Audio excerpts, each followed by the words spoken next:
अस्सलाम वालेकुम नाज़रीन। मंशियात से बचाना है, कुछ करके दिखाना है कि प्रोग्राम के साथ हाज़िर खिदमत हूँ। आज आप हमें देख रहे हैं कि हम स्टूडियो में नहीं हैं, बल्कि हम एक ऐसे इदारे में हैं जिसके हवाले से हमने कई बार निशानदही की है। परवरिश रिकवरी सेंटर में हम मौजूद हैं और नाज़रीन आज हम आपको बताएंगे कि यहाँ इलाज किस तरह से किया जाता है, जो मंशियात के आदी मरीज़ होते हैं उनका, और किस तरीक़े से यहाँ पे उनको रखा जाता है। और यहाँ पे उन मरीज़ों से भी हम मिलेंगे जिनका इलाज हो रहा है कि उनका इलाज यहाँ पे कैसे हो रहा है, उनको कोई दुश्वारी तो नहीं है, उनको कोई परेशानी तो नहीं है, या फिर उनका इलाज बेहतर तरीक़े से हो रहा है। और अगर किसी ने मंशियात को छोड़ा है, यानी कि नशे को छोड़ा है, तो उनको छोड़े हुए कितना अरसा हो गया है, या जो अभी नए आए हैं उनसे भी हम बात करेंगे। तो अभी हम कवरी सेंटर में यहाँ मौजूद हैं, जो कि परवरिश का है, एक हमारा मुस्तनद इदारा है जो कि नशे के मरीज़ों के लिए इलाज करता है। तो आज हम यहाँ पे आपकी उनसे भी मुलाकात कराएंगे जो यहाँ पे काम करते हैं। काम से मेरी मुराद ये है जो साइकेट्रिस्ट हैं और जो माहिर नफ्सियात हैं, जिस तरह से वो इलाज करते हैं उनसे भी आपकी मुलाकात कराएंगे। और यहाँ के चेयरमैन इमरान अहमद शाह साहब से भी आपकी मुलाकात कराएंगे और उनसे भी गुफ्तगू करेंगे। और उसके साथ साथ आपको यकीनन लग रहा होगा कि मेरे साथ इस वक्त मेरे को होस्ट यासिर शाह मौजूद नहीं हैं। तो यासिर शाह भी थोड़े से कामों में लगे हैं। जब मैं जाके अपनी यानी कि नशिस्त पे बैठूंगा तो वो मुझे ज्वाइन करेंगे। तो जब तक वो यहाँ पे तमाम विज़िट कर रहे हैं और मरीज़ों को देख रहे हैं और उनको लेक्चर दे रहे हैं। तो आइए नाज़रीन, हम आज यहाँ का पूरा माहौल आपको दिखाएंगे, किस तरह से इनको खाना दिया जाता है, किस तरह से इनके बेड हैं और किस तरह से इनका इलाज किया जाता है कि वो नशे को छोड़ के आम ज़िंदगी में एक बेहतर ज़िंदगी गुजारते हैं और इस तरह से शामिल हो जाते हैं जैसे हम और आप लोग हैं।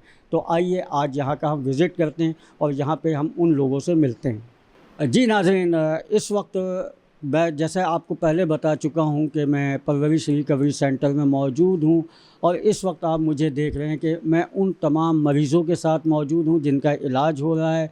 और मेरे साथ यहाँ पे मौजूद हैं यासिर शाह साहब, जिनके हवाले से मैंने कहा था, क्योंकि ज़ाहिर है ये सारे इंतज़ामात यासिर शाह यहाँ पे कर रहे थे, इन लोगों से बात कर रहे थे।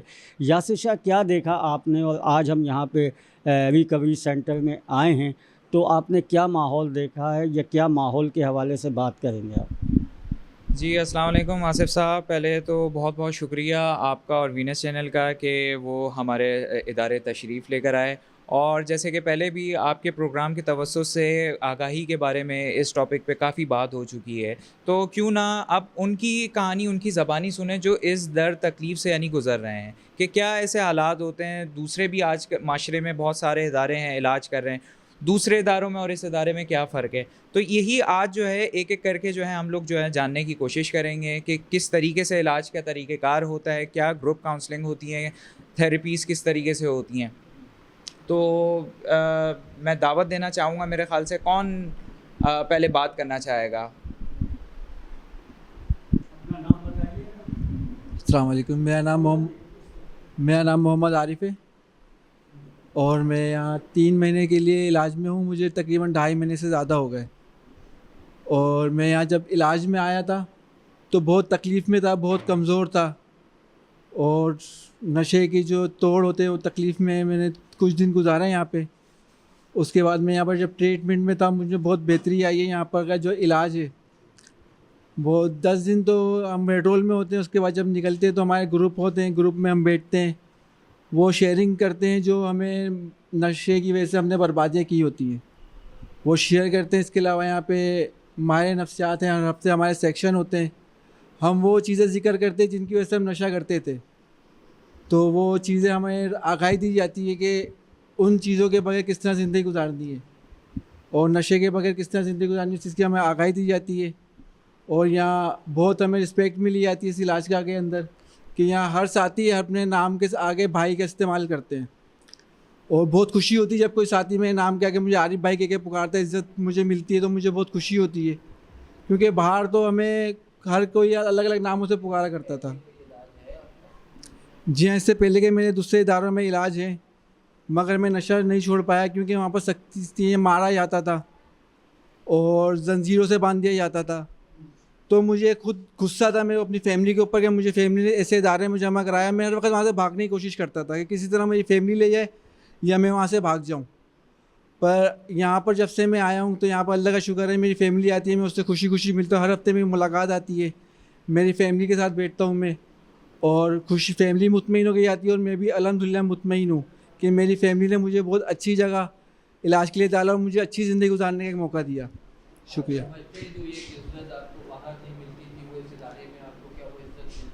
जी हाँ, अल्हम्दुलिल्लाह मुझे वो इज़्ज़त मिलती है। मुझे हर साथी भाई बोल के पुकारता है। दूसरी बात के स्टाफ, हम रात को किसी वक्त भी, नाइट स्टाफ अलग होता है, डे स्टाफ अलग होता है हमारे लिए।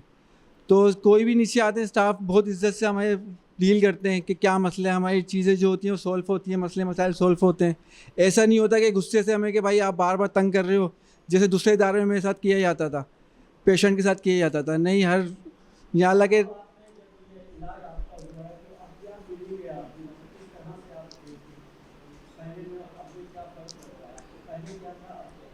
अब जो है मैं अपने अंदर बहुत बेहतरी महसूस करता हूँ अपने रवैयों के अंदर। पहले मैं गाली के बगैर बात नहीं करता था किसी से। अब अल्हम्दुलिल्लाह 3 महीने होने वाले हैं, मैंने आज तक किसी साथी को गाली नहीं बकी। भाई का लफ्ज़ इस्तेमाल करता हूँ क्योंकि मुझे इज़्ज़त दी जा रही है, तो मैं भी साथियों को इज़्ज़त दे रहा हूँ। और जी हाँ, अस्सलाम वालेकुम। मोहम्मद उमर नशे का मरीज़, मोहम्मद उमर नशे का मरीज़। मुझे सेकंड हाफ मंथ हो गया यहाँ पे परवरिश रिहैबिलिटेशन सेंटर में। जब मैं यहाँ पे आया था, मेरा फ़र्स्ट इलाज है यहाँ पे, और बहुत तकलीफ़ में था। लेकिन यहाँ पे जो स्टाफ है और जो और भी पेशेंट हैं, स्टाफ के साथ और पेशेंट भी मतलब काफ़ी हौसला अफजाई करते हैं। और जो स्टाफ है ख़ासतौर पर यहाँ पे, उन्होंने शुरू 15 दिन मेरे माशाल्लाह इतनी खिदमत की कि अल्हम्दुलिल्लाह मैं काफ़ी बेहतर अपने आप को महसूस कर रहा हूँ। और 2.5 मंथ मुझे यहाँ पे होने को आ रहे हैं। मैं आइस और क्रिस्टल का नशा करता था, और जिससे मुझे आइस क्रिस्टल का नशा करता था, जिससे मुझे यहाँ पे आके काफ़ी जो मेरा ट्रीटमेंट किया गया यहाँ पे लेक्चर के थ्रू। और मेडिसिन तो खुद शुरू दिन में दी जाती, लेकिन ये कि मेडिसिन का सारा यहाँ पे काफ़ी नहीं लिया जाता, बनस्बत लेक्चर के थ्रू और मदद का जो सारा हमारा होता है यहाँ पे कि हमारा रवैया बेहतर करने के लिए, उस चीज़ से अल्हम्दुलिल्लाह काफ़ी मुझे फ़र्क पड़ा है और रवैया मेरे काफ़ी बेहतर है, गुस्से में कमी आई है। और यहाँ पर मैं अपने पेरेंट्स के साथ आया था, अपने वालिद साहब के साथ, और मैंने ख़ुद भी इलाज का फ़ैसला किया था। और लेकिन मुझे बहुत बेहतर लगा यहाँ पे आके। नहीं, मैंने कहीं इलाज मैंने पहले नहीं करवाया, यहाँ पे फ़र्स्ट टाइम यहाँ पे आया हूँ। जी, सुना था बाहर भी कि भाई हमने यहाँ पे इंटरनेट पे सर्च किया था, तो गूगल के थ्रू मतलब मालूमात हुई थी, तो काफ़ी हमने तारीफ़ भी सुनी थी, तो इसलिए मैं यहाँ पे खुद चल के आया। तो माशाल्लाह काफ़ी मेरा बेहतर इलाज हुआ। और काफ़ी अच्छा ये कि मैंने जो यहाँ पे गोल सेटिंग बनाई है, यहाँ से जाने में खुद कैंपेन में कराऊँगा। मैं खुद सोशल वर्कर हूँ, सोशल एक्टिविटी करता रहूँ। मैं खुद सोशल वर्कर हूँ और सोशल एक्टिविटी में करता रहूँ। तो इंशाल्लाह मैंने गोल बनाया यहाँ से जाने के बाद कि मैं खुद एक नशे के ऊपर कैंपेन चलाऊँगा। मैंने कि इलाज के बाद जो मुझे यहाँ पे एक प्लेटफॉर्म जो मुझे मिला और जो मैंने काफ़ी दिनों से सोच भी रहा हूँ, और एक मैंने गोल भी बनाया, और इंशाल्लाह मैंने यहाँ से आगे शुरू करना है नशे के जो और भी भाई मरीज़ हैं, कैंपेन चलानी मुझे। मेरी ऑलरेडी टीम है, मैं सोशल वर्कर हूँ, तो मैं नशे भी ऐसे उस अपनी फील्ड से मैं हट गया था, लेकिन इंशाल्लाह कंटिन्यू करूँगा और कुछ आप लोगों की मदद लूँगा। एक इदारा है इलाज ट्रस्ट के नाम से, जिसका मैं एडमिनिस्ट्रेटिव पार्टनर भी हूँ। तो इंशाल्लाह ताला जो और भी पेशेंट हैं उनको ख़ुद हम भी अपनी ट्रस्ट की तरफ से भी करेंगे। अगर नहीं हो सका तो आप लोग इंशाल्लाह परवेश की तरफ से हम सपोर्ट लेंगे इंशाल्लाह। मुतमईन हूँ, बहुत मुतमईन हूँ, और मुझे बहुत खुशी और मुझे एक प्लेटफॉर्म मिल गया जो मैं आने 3-4 साल मेरे इसमें मैं इंशाल्लाह बिज़ी भी रहूँगा, तो उससे कि मैं साथ जुड़ा भी रहूँगा, तो नशे की तरफ मैं बिल्कुल भी नहीं जाऊँगा इंशाल्लाह। इलाज में आने से पहले सोच इस तरह की थी कि यार इलाज कराऊँगा, ख़ुद को बेहतर कर सकूँगा, ताकि मैं खुद बेहतर होऊंगा तो मैं अपनी फैमिली को लेकर चल सकूँगा। और भाई भी जो बाहर घूमते हैं, मैं अल्लाह का दुआ करूँगा वो भी भाली की तरफ आएँ, अल्लाह पाक उनको भी इलाज का मौका मैसर करें। बाकी इलाज की तरफ आएंगे तो ये कि अपनी खुद बेहतर होंगे तो अपनी फैमिली को बेहतर लेकर चल सकेंगे, आपकी ज़िंदगी बेहतर होगी। नशा जब हम लोग करते थे उस टाइम हमारे रवैये और घर में फैमिली के साथ इस तरीके हो गए थे कि हम बिल्कुल बदतमीज़ी पे उतर आए थे, गुस्सा करते थे घर वालों पे। लेकिन यहाँ पे तो मैं आया था इलाज के लिए, मतलब कि नशे के भाई इलाज होगा। लेकिन यहाँ पे जब मैं आया हूँ तो मुझे जब हम ऊपर वार्ड में होते हैं तो सब साथियों की मदद का एक सिलसिला यहाँ पे चलता है, तो वो मदद इस तरीके दिया थी जैसे अब भाई ने गलती की है तो हम इनको मदद दें कि आप अपनी जो है ना इस्लाह करवा लीजिएगा इस तरीके से करके, तो उससे रवैयों हमारी बेहतरी आती है। तो उस चीज़ से हमारे रवैये बेहतर होंगे तो ज़ाहिर सी बात है बहुत हम बेहतरी की तरफ महसूस करें अपने आपको। जी नाज़रीन, आपने गुफ्तगू सुनी, मरीज़ उनकी जो यहाँ पे इलाज है, ज़ेर इलाज हैं, उनकी आपने गुफ्तगू सुनी, और यकीनन आप लोगों ने उनकी गुफ्तगू सुन के बहुत कुछ हासिल किया होगा। और नाज़रीन, इस वक्त हमारे साथ मिस सबा मौजूद हैं, यासिर शाह मौजूद हैं, और हम चाहेंगे कि मिस सबा जो यहाँ पे लेक्चर देती हैं, किस तरह से लेक्चर देती हैं, किस तरीके से इनके जहन को मोड़ती हैं, उस तरफ लेकर आती हैं कि ये इतना जो ख़तरनाक जो नशे में मुब्तला थे उसको कैसे छोड़ देती। यासिर शाह, क्या कहेंगे आप? जी बिल्कुल, क्योंकि देखें पूरी टीम का एक किरदार होता है और उसमें एक सबसे अहम किरदार साइकोलॉजिस्ट का होता है। तो एक क्लाइंट की ज़बानी जो हम लोगों ने सुना कि किस तरह की मुश्किलात पेश आती हैं, इसी तरह मिस सबा से भी हम जानने की कोशिश करेंगे कि जब कोई क्लाइंट आता है तो उसको उसकी क्या मुश्किलात होती हैं, उसके साथ साथ फैमिली की क्या तवक्कुआत होती हैं और किस तरीके से ये प्रोसेस थोड़ा चलता है। मिस सबा ज़रा बताइएगा। जी, मैं ये बताना चाहूँगी कि देखें, ट्रीटमेंट में थोड़े से शुरू में बहुत सारे मसले मसाइल आते हैं, क्योंकि फ़ैमिली की बहुत सारी तवक्कुआत होती हैं। उनको लगता है कि इदारा जो है वो ट्रीटमेंट करेगा और जल्दी जल्दी हमारा बच्चा अपने पाँव पे खड़े हो जाएगा और वही रूटीन में अपनी रिस्पॉन्सिबिलिटीज़ जो है वो जल्दी जल्दी लेना शुरू कर देगा। तो उसमें लेकिन क्योंकि एडिक्शन एक ऐसी जहनी बीमारी है जिसमें हम बिहेवियरल मॉडिफिकेशन भी करते हैं, क्योंकि रूट कॉज बिहेवियर्स ही होते हैं।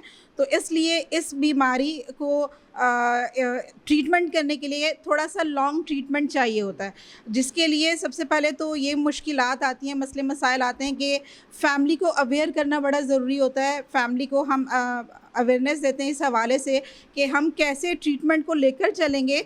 जैसे कि मरीज़ों ने भी आपको बताया कि यहाँ पे ग्रुप्स होते हैं जिसमें हम बिहेवियर्स के हवाले से, जैसे डिफेंस मैकेनिज़्म है, वो रवैये जो कि नशे की ज़िंदगी में ये बारहा इस्तेमाल करते हैं, बार बार इस्तेमाल किए जाते हैं और वो फिर वो आदत बन जाते हैं, ठीक है। उनको कैसे बेहतर करना है वो गाइडलाइन देते हैं। उसके लिए इंडिविजुअल सेशन होते हैं इनके हमारे साथ, ठीक है। तो वहाँ पे इनको टोटली गाइडलाइन दी जाती है, ठीक है। उसके अलावा जो है इनके ग्रुप्स होते हैं जिसमें जैसे अंदाज़े गुफ्तगू है, एक नशे रवैये के अंदर जो इनका एक मजबूत हो जाता है। जैसे एक क्लाइंट ने कहा कि मैं बात बात पे गाली निकालता हूँ, तो कैसे एक अच्छे अंदाज से बातचीत गुफ्तगू का अंदाज़ कैसे बेहतर करना है। तो इस तरह से बहुत सारे मुख्तलिफ रवैये होते हैं। कुछ रवैये केमिकल के बाद भी आते हैं, जैसे डिनायल है, ना मानने वाला रवैया है, वो बड़ा स्ट्रॉन्ग हो जाता है। उसको भी हम आहिस्ता आहिस्ता जो है वो बेहतरी जो है उसके अंदर भी करनी होती है। और फिर नशे की बीमारी क्या है, सबसे बड़ी बात यह कि नशे की बीमारी क्या है, ये ना सिर्फ मरीज़ को बताना बड़ा ज़रूरी है, फ़ैमिली को भी इस हवाले से एक अच्छी रहनुमाई की ज़रूरत होती है, क्योंकि वो भी इसको एक किरदार की ख़राबी समझते हैं। अपने जो रिलेटिव्स हैं उनसे छुपा के रखते हैं, अपने माहौल से छुपा के रखने की कोशिश करते हैं, क्योंकि ये एक जहनी बीमारी है। तो फैमिली को भी इस हवाले से गाइड किया जाता है। अच्छा, इनके घर वालों को, ज़ाहिर है कि घर वाले जो होते हैं वो ज़्यादा अपने, क्योंकि ज़ाहिर है कि उनका जिगर का टुकड़ा है या उनका बहुत प्यारा कोई है, तो उनको किस तरीके से आप बस अब बताती हैं कि जी इसका इलाज यहाँ पे हो जाएगा, आप मुतमईन रहें, और फिर जब उनका जो इलाज करती हैं तो उसमें कितनी दुश्वारियाँ आपको आती हैं? जी, फैमिली शुरू में तो ज़ाहिर सी बात है, फैमिली बड़ा इधर उधर से ख्वार होकर आई होती है, बहुत मुख्तलिफ इदारों से परेशान होकर आई होती है। उसको एक अच्छे इदारे की उस वक्त ज़रूरत होती है, और फिर वो जब हमारा इन्वायरमेंट हमारी सारी चीज़ें देखती है तो ट्रीटमेंट के लिए वो आमादा हो जाती है उस वक्त, ठीक है। उसके बाद जब ट्रीटमेंट स्टार्ट होता है और जैसे जैसे उनका क्लाइंट बेहतरी की तरफ जाता है तो फैमिली मुतमईन होना शुरू हो जाती है। मसले मसाइल वहाँ पे आते हैं जहाँ पे फैमिली ये समझ लेती है कि 1 महीने के बाद जो है, जब एक जो क्लाइंट होता है वो फ़िज़िकली बेहतरी की तरफ आ जाता है, तो वो समझती है कि अब हमारा क्लाइंट काफ़ी बेहतर हो गया। हालांकि यहाँ पर नशे की बीमारी क्योंकि एक जहनी बीमारी है, तो बेहतर जहनी तौर पे होने के लिए टाइम लगता है। तो वहाँ पे फैमिली को काउंसिल करना, इस बात के लिए राज़ी करना कि थोड़ा सा और टाइम दें, तो यहाँ पे हमें थोड़ा सा मसले मसाइल आते हैं। कुछ फैमिली इस चीज़ को एक्सेप्ट करते हैं और कुछ इसी तरह से बीच में ट्रीटमेंट को ख़राब करते हुए 2 महीने के बाद ही जो है वो डिस्चार्ज करवा के ले जाते हैं। तो देखिए ये वाले थोड़े से मसले मसाइल आते हैं जब तक फैमिली ख़ुद इस हवाले से मालूमात नहीं लेगी, इस बीमारी को नहीं पड़ेगी। ज़ाहिर है कि यहाँ की फ़ीस होती है, बहुत से मामलात होते हैं, तो ज़ाहिर है कि इसकी वजह से भी अब वो अफोर्ड ना कर सकता हो, तो ये भी वजह बात होती है।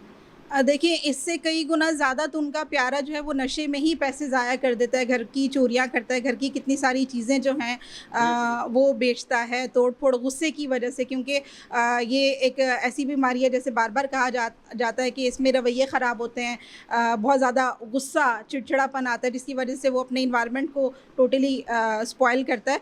तो देखिए उससे कई गुना ज़्यादा तो वो उस रवैये के साथ ही फेस कर रहे होते हैं। अगर वो एक ही बार एक लॉन्ग टर्म ट्रीटमेंट करवाएंगे ना तो उनको फिर बार बार इधर उधर ट्रीटमेंट करवाने की ज़रूरत नहीं होती, क्योंकि इतना वो मेंटली तौर पे अपनी बीमारी के हवाले से उसको उसके अंदर क्लाइंट के अंदर खुद एक्सेप्टेंस आना शुरू हो जाती है। ज़िंदगियाँ शामिल होती हैं। बहुत हाँ, शुक्रिया जी। आपका। वहाँ कई ज़िंदगियाँ शामिल होती हैं। वो ये है कि एक तो वो घर का जो सामान होता है वो बेच रहा होता है, या बाहर जाके वो कोई गलत हरकत करता है उसका नुकसान, पे दूसरा पूरा ख़ानदान डिस्टर्ब होता है। उससे बेहतर ये है कि आप अगर थोड़ा सा यहाँ पे कोऑपरेट करें, और जाहिर सी बात है कि कोई इलाज भी कहीं भी चले जाए तो ज़ाहिर है वो ऐसे तो नहीं होता, ज़ाहिर है बहुत सी फॉर्मेलिटीज़ होती है, उनको भी पूरा करना पड़ता है।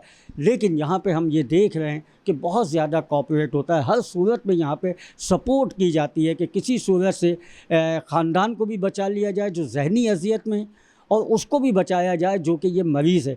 जी, क्या कहना चाह रही हैं आप? जी, मैं इसमें एक लाइन ये थोड़ा सा मैं बात करना चाहूँगी कि देखें मरीज़ मेंटली तौर पे इतना काबिल हो जाता है कि वो अपनी बीमारी को अंडरस्टैंड करके एक्सेप्ट करना शुरू हो जाता है, और फिर अपनी अंडरस्टैंडिंग के साथ उस बीमारी से बचने की खुद एहतियाती तदाबीर करना शुरू हो जाता है। तो हमें यहाँ तक ही मरीज़ को लाना होता है फिर, ताकि वो आगे से अपनी ज़िम्मेदारी को लेते हुए अपनी बीमारी से बचाव के तरीक़ाकार को वो फॉलो कर सकें। और उसके साथ साथ उनके घर वालों का बड़ा अहम किरदार होता है कि वो भी उस बच्चे का ख्याल करें। यहाँ से तो इलाज हो गया, वो बिल्कुल नॉर्मल हो गया, चला गया। इमरान क्या कहेंगे इस हवाले से? जी आसिफ साहब, बिल्कुल आपने ठीक कहा। जैसे कि फ़ैमिली का बहुत एक अहम किरदार होता है। शुरू में मैंने जैसे आपसे कहा था कि जो है एक पूरी जो टीम होती है जो इस ट्रीटमेंट को लेके चल रही होती है, उसी टीम का हिस्से में से जैसे आपने मिस सबा से बात करी, इसी तरह एक और अहम हिस्सा होता है टीम का जो रिकवरिंग कोच का होता है, जो इसी प्रोसेस से गुजरे होते हैं, अपनी ज़िंदगी सवारी होती हैं और रोल मॉडल बन के दूसरों के लिए बेहतरी का वो कर रहे होते हैं। तो मैं बुलाना चाहूँगा सलमान साहब को कि वो आएँ और थोड़ा अपना जो है अपनी गुफ्तगू का आगाज़ करें, अपने ज़िंदगी के हवाले से बताएं कि किस तरीके से इस चीज़ में जो है ये मुब्तला हुए और निकले, और आगे किस तरीके से आप जो है ये लोगों की मदद का बाइस यानी बन रहे हैं, और क्या दुश्वारियाँ पेश आती हैं। और एक और चीज़ कि जैसे हमने पहले भी स्टूडियो में आपके प्रोग्राम में बात हुई थी कि कुछ गलत फहमियाँ होती हैं, तो वो क्या गलत फहमियाँ होती हैं फैमिली की, ये सारी चीज़ों पे बात करें आए। सलमान यहाँ पे मौजूद हैं, और सलमान इससे पहले भी हमारे स्टूडियो मेरे प्रोग्राम में आ चुके हैं, और काफ़ी बात हुई थी लेकिन तशनगी रह गई थी। आज वो तशनगी थोड़ी सी दूर होगी, फिर इसके बाद भी हम सलमान को अपने स्टूडियो अपने चैनल बुलवाएंगे, वहाँ भी बात करेंगे। जी सलमान, बताइए अपनी ज़िंदगी के हवाले से। अस्सलाम वालेकुम। तो अगर मैं इलाज के हवाले से बात करूं, सबसे पहले अपनी बात करूंगा मैं कि मैं जब यहाँ शुरू में आया था तो शुरू में बहुत सारी तकलीफ़ों का सामना करना पड़ा था, जिसे हम विड्रॉल पीरियड कहते हैं, तूफ़ानी तोड़ कहते हैं। शुरू के 10 से 15 दिन ऐसे होते हैं कि पेट में दर्द, आँखों से आंसू, नाक से पानी, बॉडी पूरी टूटती है, फीलिंग्स अप एंड डाउन हो रही होती है। कभी इतनी ज़्यादा मायूसी उदासी वाली हो जाती है कि अपने आप को कुछ कर ले के यार क्या है। कभी, हालांकि मैं ख़ुद आया था अपने इलाज की बात करने के लिए, लेकिन इस बीच भी मेरी फीलिंग्स इतनी अप एंड डाउन हो रही थी कि मैं कहाँ फंस गया हूँ। तो 15 डेज़ मेरे लिए बहुत तकलीफ़ दे थे। जब इस 15 डेज़ के प्रोसेस से मैं निकला और मेरी पहली फैमिली मीटिंग हुई, तो फैमिली मीटिंग में भी यही था, जैसा कि मैंने बताया कि मैं ख़ुद आया था लेने एडमिशन के लिए अपनी वालदा के साथ, कि यार बस निकल जाऊँ यहाँ से, कहाँ फंस गया हूँ। क्योंकि जहन सही काम नहीं कर रहा था, नशे ने इतना दिमाग को डैमेज कर दिया था कि मैं अपने लिए सही फ़ैसला ले ही नहीं पा रहा था। तो जैसे जैसे फिर आहिस्ता आहिस्ता टाइम होता गया, साथ साथ मेरी अभी साथियों ने बताया आपको काउंसलिंग 101 सेशन, जिसमें माहिर नफ्सियात जो है ज़िंदगी से प्यार और नशे से नफ़रत करवाने की तरफ लेके जाती रही, मेरी ट्रैगर्स की मुझे पहचान करवाती रही।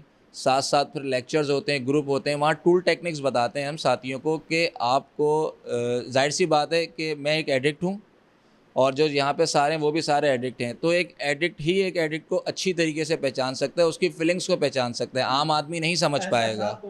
बिल्कुल ऐसा ही है, क्या उस वक्त कैफियत क्योंकि देखें बहुत हसास होता है। बाज़ औक़ात नशे के मरीज़ को बहुत बड़ी से बड़ी बात भी कुछ नहीं लगती है, बाज़ औक़ात बहुत छोटी सी बात भी बहुत बुरी लग जाती है। तो हम अपने अल्फाज़ों का चुनाव भी और उनकी फ़ीलिंग्स को देखते हुए ही हम इलाज को हम आगे बढ़ा रहे होते हैं। किसी टाइम पे हमें सख्ती से थोड़ा सा काम लेना होता है, किसी टाइम पे कहीं प्यार से काम लेना होता है।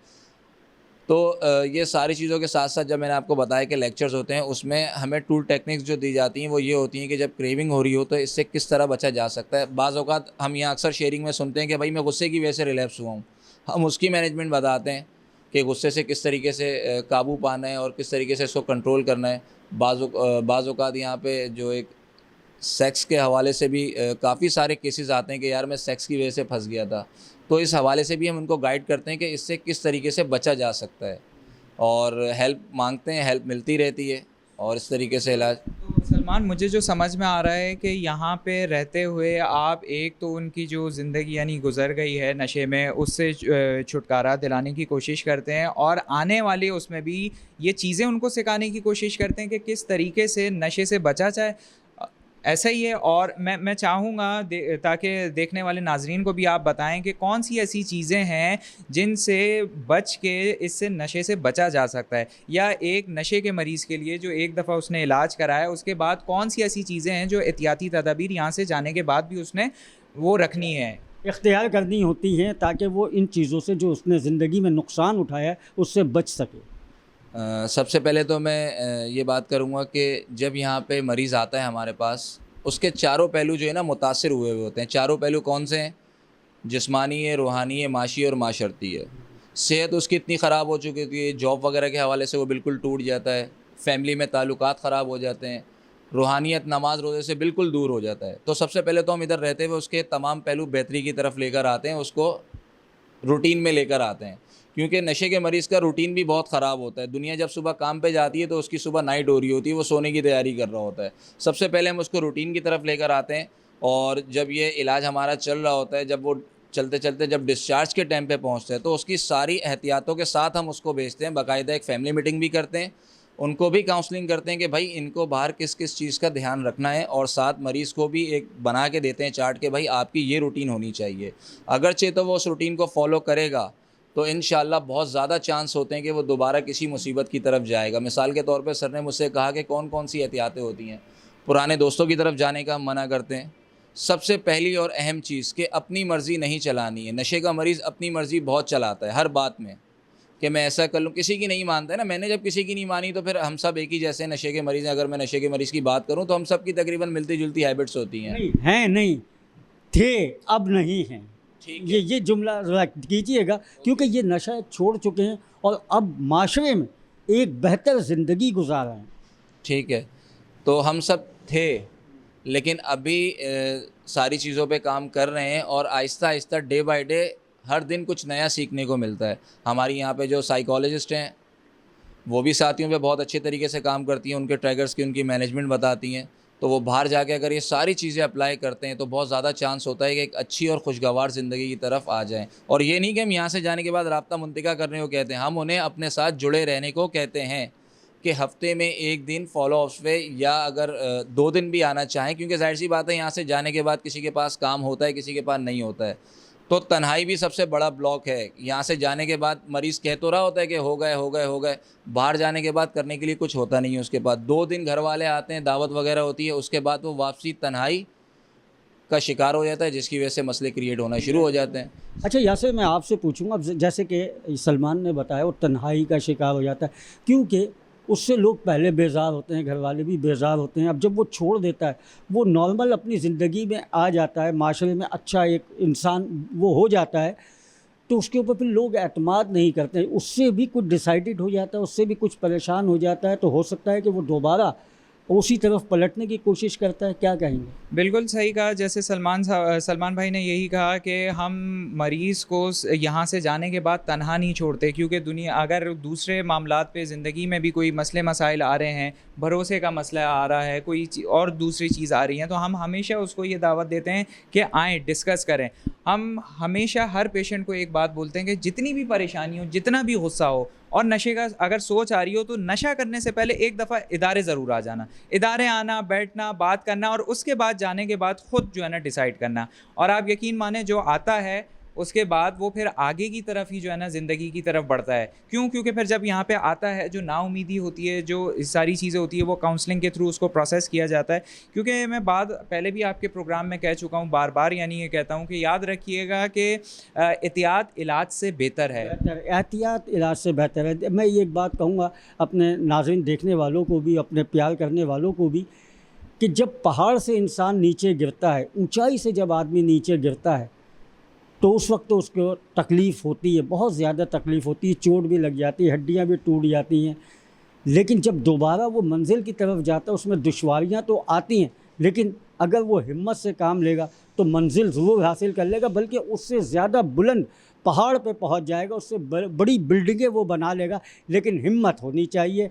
आइए मज़ीद हम आपको यहाँ पे और चीज़ें दिखाते हैं कि यहाँ पे कैसे काउंसलिंग होती है, किस तरह से इनके बेड हैं, किस तरह से ये तमाम चीज़ें आप देख रहे हैं। लेकिन उसके बाद हम आपको लेके चलेंगे यहाँ के चेयरमैन, परवरिश रिकवरी सेंटर के चेयरमैन इमरान अहमद शाह साहब से, और उनसे पूछेंगे वो किस तरह से इस इदारे को चला रहे हैं और किस तरीके से उन्होंने कितने लोगों का इलाज अब तक किया है और क्या उनके लिए मसाइल हैं यहाँ पे, यानी इस काम के हवाले से क्या मसाइल हैं और क्या क्या बेहतरी वो करना चाहते हैं। आइए हमारे साथ। जी नाज़रीन, इस वक्त हम मौजूद हैं परवरिश रिकवरी सेंटर के चेयरमैन इमरान अहमद शाह साहब के साथ, और हमने जैसे कि आपको पहले बताया कि इनको इदारे को चलाने में कितनी दुश्वारियां हैं, क्या क्या परेशानियां हैं और किस तरह से ये सर्वाइव कर रहे हैं, और अब तक कितने मरीज़ जो हैं उनका इलाज कर चुके हैं मंशियात के आदी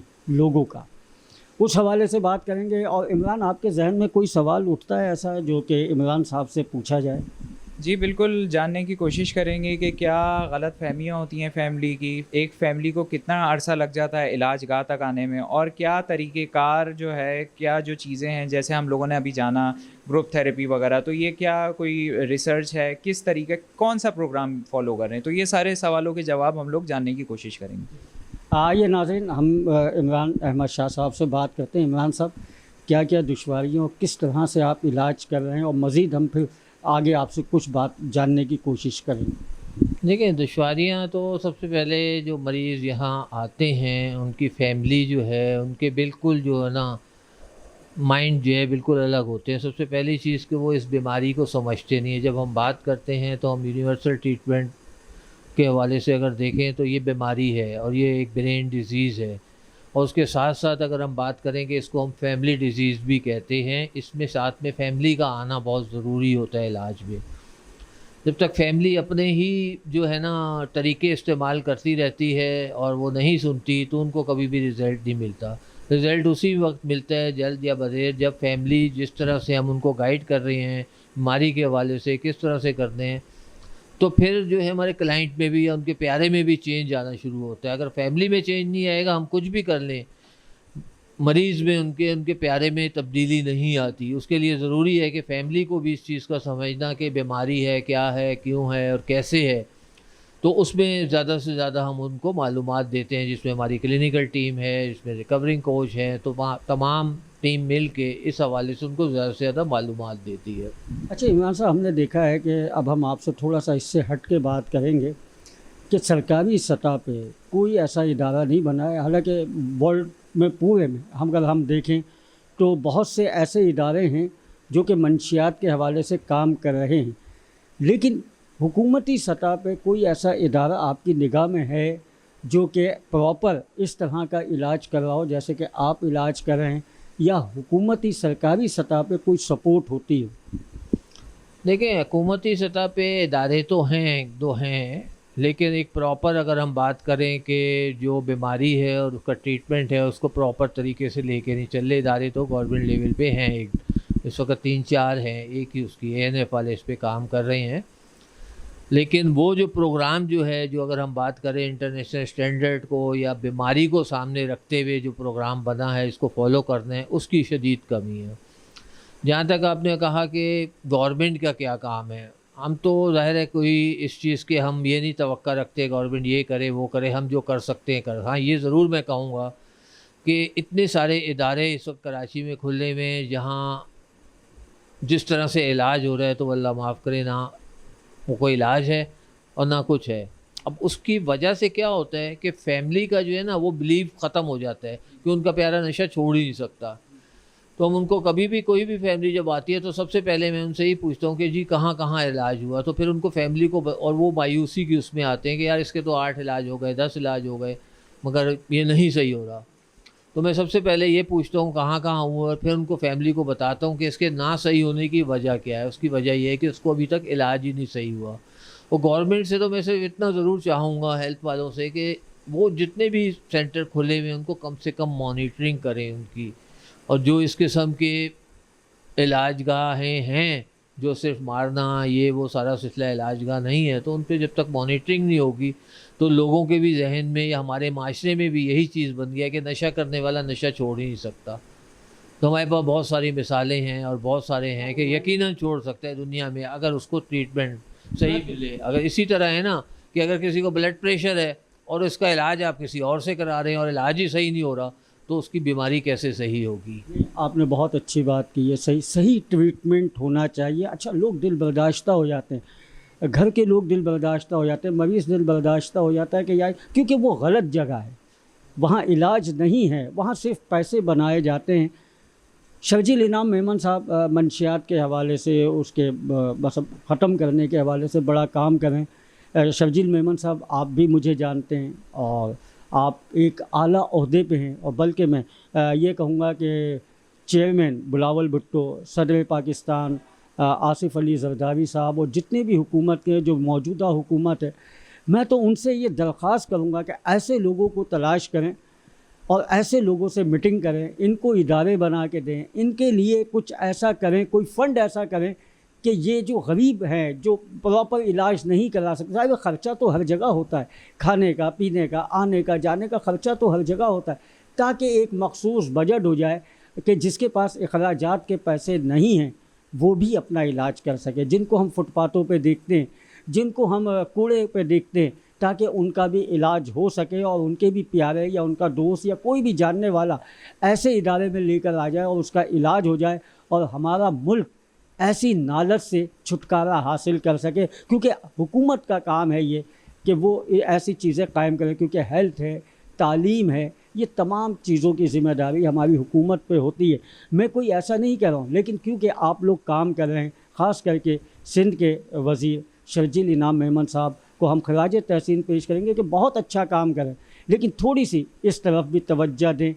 किसी से भी रब्ता करके ये परवरिश रिकवरी सेंटर का रब्ता कर लें, मुझसे रब्ता कर लें, ताकि हम आगे लोगों की बेहतरी के लिए काम कर सकें। इमरान साहब, आप किस तरह से इस इदारे को चला रहे हैं? क्योंकि ज़ाहिर है कि आपको कोई फ़ंड नहीं है, कोई ऐसी चीज़ नहीं है, और बहुत से ऐसे मरीज़ भी आ जाते हैं जिनके साथ रियायत करनी पड़ती है, या क्या इलाज का आपका तरीक़ाकार है? जी हाँ, सब्सिडाइज रेट है, हर एक के पास इतना नहीं है, तो हमने वो एक वेलफेयर का ऑप्शन रखा हुआ है। जितने हद तक हो सकते हैं, जो अफोर्ड कर सकते हैं, हम उनसे जितने भी एक्सपेंसेस होते हैं उनसे वो फुलफ़िल लेते हैं। उसी में बहुत सारी ज़्यादातर फैमिली ऐसी आती है जो अफोर्ड नहीं कर सकती, क्योंकि नशे का मरीज़ उनको पहले ही बहुत कुछ तबाह कर चुका होता है। तो उनके लिए एक वेलफेयर का ऑप्शन में मौजूद होता है और मिनिमम हम उसमें फ़ीस में उनको एडमिट कर लेते हैं। फ्री इलाज का कोई कॉन्सेप्ट नहीं और फ्री इलाज का कभी भी कोई फ़ायदा नहीं, इसका तो हमारा ख्याल ही नहीं है सारा सिलसिला। आपने एक बात की, लानत नहीं है नशे, हम इसको बीमारी के तौर पे लेते हैं, और नशे का जो मरीज़ है बीमार है तो माशरे को भी चाहिए उसको बीमारी की नज़र से देखे, वो मरीज़ है, बीमार है, तो उसको उसी तरह से ट्रीट करे। आगे आप क्या कहना चाहेंगे इमरान साहब, इदारे के हवाले से, परवरिश रिकवरी सेंटर के हवाले से, कि यहाँ पे किन चीज़ों की ज़रूरत है जो कि आपको अगर मिल जाए तो आप बहुत बेहतर काम कर सकें? देखिए, अल्लाह का शुक्र है, हम अपने ही उस पर सारी चीज़ें बेहतर से बेहतर कर रहे हैं। हम किसी से नहीं मांगते, हम कोई डोनेशन नहीं मांगते, किसी से नहीं मांगते। अल्लाह ताला ने इतनी तौफीक दी है जब तक है, और वो हम कर रहे हैं। बीच में एक प्रोजेक्ट भी आया था कि जी एक जगह ले लें गवर्नमेंट ऑफ सिंध का, और सारा सिलसिला उस मीटिंग में ऑनलाइन हुई थी, मैं बैठा भी था, लेकिन मुझे वो चीज़ें समझ नहीं आई, इसलिए मेरे पास फ़ोन भी आया। मैंने कहा नहीं, मैं इंटरेस्टेड नहीं हूँ उस प्रोजेक्ट को लेने में, क्योंकि उसमें पहले ही इतना पैसा मांगा जा रहा था कि वो तो फिर वो कमाई का ज़रिया अगर मैंने बनाना होता तो मेरे लिए तो आसान था कि उसके बाद फ़ंड देंगे, आप पहले तो इतना डिपॉज़िट जमा कराएं, ये सारा सिलसिला। तो हम अपने हाल में खुश हैं कि अल्लाह ताला जितनी तौफीक दे रहा है, जिस हद तक हम कर सकते हैं हम वही करें, क्योंकि देखें ये बात याद रखें कि हम सारी चीज़ें नहीं बदल सके। अगर हर इंसान अपने अपने का हिस्से का ही काम कर ले वो काफ़ी है। क्योंकि अभी एक मरीज़ बात कर रहा था कि सुबह का नाश्ता, दोपहर का खाना, फिर शाम का खाना, फिर बस ज़ाहिर है बीच में चाय वगैरह, ये तमाम चीज़ें, तो ये तमाम चीज़ें बस मरीज़ अगर कम है तो कैसे अफोर्ड होता है सर? किस तरीके से आप इस इदारे को चला रहे हैं? ये तो बड़ा नेक मकसद के हवाले से मुझे नज़र आ रहा है। देखिए हमारा एक कमर्शियल यूनिट है जो क्लिफ्टन पे है, ठीक है ना, और वो आप ये समझ लें एग्जेक्टिव क्लास है, तो उधर से हमें थोड़ा सा बहुत सपोर्ट मिल जाती है कि उधर से जो हमें कुछ बचता है, सारा सिलसिला आता है तो वो हम इधर इस पे एक्सपेंस में डाल देते हैं। तो वो हमने बनाया इसीलिए, एक तो दो मकसद थे उसको बनाने के। एक मकसद तो ये था कि भाई जो एलीट क्लास है या एग्जेक्टिव क्लास है उनको जगह तो पसंद आती थी, इलाज का तरीक़ाकार भी बहुत पसंद आता था, लेकिन वो जगह इस पे नहीं होते थे कि नहीं इधर नहीं, तो उनके लिए वो जो क्लिफ्टन पे हमने सेंटर इसीलिए बनाया है। और उससे हमें दूसरा फ़ायदा ये हो रहा है कि हम जो सब्सिडाइज रेट पे करते हैं सारा सिलसिला, इधर जो भी मिनिमम है हमारे बजट में कमी होती है, चाहे सैलरियाँ हैं, स्टाफ है, काउंसलर हैं, किराया है, सारी चीज़ें हैं, तो हम वो उधर से थोड़ा सा हमें हेल्प मिल जाती है। हेल्प मिल जाती है, यानी कि एक इदारा इन्होंने और बनाया जहाँ से थोड़ी सी सपोर्ट मिल जाती है। लेकिन हम सबको मिलके ऐसे इदारों को सपोर्ट करना चाहिए, इनको आगे लेके चलना चाहिए ताकि माशरे में हम बेहतर से बेहतर काम कर सकें। अब क्योंकि वक्त हमारा बहुत महदूद है, चंद सेकंड हैं, यासिर आप क्या पूछना चाहेंगे या क्या कहना चाहेंगे? मैं एक चीज़ बस पूछना चाहूँगा कि जैसे मैंने काफ़ी सुना है, बल्कि इनफैक्ट कुछ अरसे पहले मुझे एक इंसान भी मिला था और वो भी पूछ रहा था मुझसे कि भाई कहाँ से आप वापस, यानी क्या काम करते हैं? मैंने कहा परवरिश। तो उसने कहा मुझे कि अच्छा वही वो जो स्कूल में आके जो है अवेयरनेस कैंपेन यानी देते हैं, लेक्चर देते हैं। तो मैं पूछना चाहूँगा कि क्या परवरिश सिर्फ ट्रीटमेंट पे ही काम करता है या फिर इसकी आगाही पे भी काम करता है? और जैसे कि इनके पहले भी स्कूल्स में गए हैं, कॉलेजेस में गए हैं, तो किस तरीके से आगाही यानी फ़राहम करते हैं, कौन कौन लोगों को करते हैं और किस सतह पे यानी कर चुके हैं अब तक? और अब चैनल पे भी कर रहे हैं। ज़ाहिर है ये प्रोग्राम जो है, ये ज़ाहिर बात है कि आप सब लोगों ने मिल के इसको शुरू किया है, ये भी एक आगाही है। क्या कहेंगे इमरान साहब यासिर शाह के सवाल का जवाब? ये बड़ा अच्छा सवाल है कि बिल्कुल प्रिवेंशन बहुत ज़्यादा ज़रूरी है। जो फंस गए हैं इस मुश्किल में वो तो चले इलाज हो रहा है सारा सिलसिला, लेकिन हमें अगर प्रिवेंशन पे हम काम करते हैं, जैसे बताया यासिर ने, स्कूल बेस पे, कम्युनिटी बेस पे हमने बहुत सारी चीज़ें की। और अभी इस वक्त अगर मैं बात बताऊँ, तकरीबन 6 महीने साल से अभी वो हमारा प्रोजेक्ट रुका हुआ है थोड़ा सा फंडिंग की कमी की वजह से। वो बहुत ज़्यादा ज़रूरी है कि अगर हम उस लेवल पे प्रिवेंशन पे करते हैं, उन बच्चों को वहाँ चीज़ें हम बताते हैं और वो सारे सिलसिले करते हैं, तो हमारा एहतियात यही है कि कोई बच्चा उस तरफ जाए ही नहीं। कम्युनिटी बेस स्कूलों में सारा सिलसिला, जो अभी हमारा फिगर है तकरीबन जो स्कूल प्रोग्राम में हमारे तकरीबन हमने 10,000 बच्चों को एजुकेट दिया है, फिर उसके साथ साथ एजुकेट किया है, और उसके साथ साथ टीचरों को वहाँ के बहुत सारे स्कूलों में फैमिलीज़ भी आई हैं तो उनको भी किया है। और कम्युनिटी बेस्ड प्रोग्राम में अगर हम बात करें जो किया है हमने, वो तकरीबन 25 से 30,000 लोग हैं जिनको हमने इस बीमारी के बारे में और क्या एहतियाती तदाबीर है जो उसने अपने प्यारे के साथ, बच्चों के साथ इख्तियार करनी है। पेरेंटिंग बहुत ज़्यादा अहम चीज़ है और हम पेरेंटिंग पे ही बहुत ज़्यादा फोकस करते हैं। जब एहतियात की बात करते हैं तो हमने वहाँ से उस चीज़ों को, पेरेंटिंग उनको सिखानी है कि क्या क्या चीज़ें बच्चों की परवरिश में उन्होंने, वालिदैन ने, भाइयों ने, जिसने भी है, उस चीज़ों का ख्याल रखना है। अगर वो चीज़ें उस वक़्त ही ख्याल रखें तो वो आगे नशे की तरफ जाने के चांसेस कम से कम हो जाते हैं। मैं ये तो नहीं कहूँगा बिल्कुल नहीं होते, लेकिन वो अगर वो पेरेंटिंग पे हम तवज्जो दें तो उसके चांसेस कम से कम हो जाते हैं। जी, इमरान अहमद शाह साहब की आपने गुफ्तगू सुनी। आगाही बहुत ज़रूरी है और सवाल करना ज़रूरी है। सवाल वो जो बहस में ना आए, तकरार में ना आए, और आगाही वो जिससे किसी इंसान की ज़िंदगी बेहतर हो। नाज़रीन, ये जो प्रोग्राम है, मंशियात से बचाना है, कुछ करके दिखाना है, हमें कॉलेजेस, यूनिवर्सिटीज़, स्कूलों में ही करना था और ये इमरान साहब का आइडिया, यासिर शाह साहब का आइडिया था और इनकी हमें यही सपोर्ट है। तो हम इसको आगे लेके करना चाह रहे थे, लेकिन कुछ नागुज़ीर वजूहात की बिना पे हम वो तो नहीं कर सके। लेकिन हमारी दुआ है कि इंशाअल्लाह आगे जाके हम तमाम चैनल्स पे जाएंगे, तमाम जगहों पे जाएंगे और तमाम स्कूल, कॉलेज, यूनिवर्सिटीज़ में जाके आगाही देंगे। और वो आगाही इसलिए होगी कि उनको पहले से इल्म हो कि यार इससे क्या नुकसान आते, किस तरह से होता है और किस तरह से इलाज है। उनका प्यारा है तो वो इलाज करवा ले, और जो इलाज नहीं करा सकता उसको कम से कम नहीं उस जगह का पता चल जाए जहाँ पे उसका मुकम्मल इलाज हो सके। और तीसरी बात और आखिरी बात ये है कि हमें अपनी नस्लों को बचाना है। और ये जो नशे के जो मरीज़ होते हैं इनको दिखा के, इनको बता के सिर्फ यही आगाही देनी है कि देखें ये जब छोड़ सकते हैं तो जो आपका प्यारा है वो क्यों नहीं छोड़ सकता, और जो नहीं करता वो डरे, उसको खौफ आए इस चीज़ से और वो इस तरफ जाए नहीं।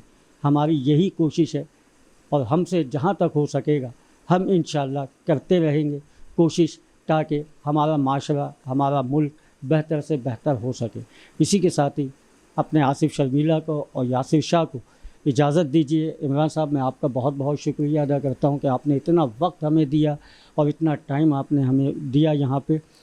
इजाज़त दीजिए, फिर मुलाकात होगी अगले प्रोग्राम में। अल्लाह हाफिज़ व नासिर।